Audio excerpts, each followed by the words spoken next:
ضحكوا عليك وقالوا لك ان نانو بنانا برو بفلوس، ولكن النهارده الموضوع اتغير جدا. مع تحديث فلوس جديد تقدر تستخدم النانو بنانا برو مجانا.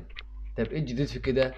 انك هتقدر تنزل الصورة بجودة 4K، يعني كأنك عامل تصميم عليها فوتوشوب يعني. مفيش احسن من كده.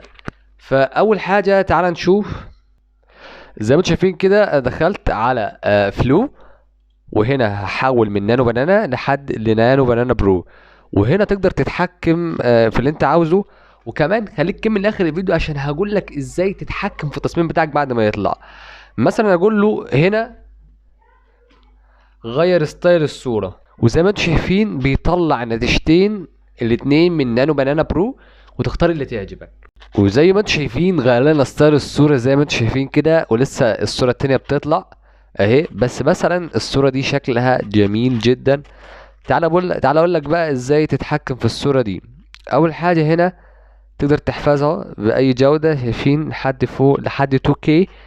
هنا بقى تقدر تعدل في اي حاجة، تقدر تعدل في الالوان، تقدر تقصها، تقدر كمان تكتب اي كتابات انت عاوزها، كأنك بتعمل تعديل للصورة على موقع صور زي فوتوشوب او اي موقع تاني تعديل الصور.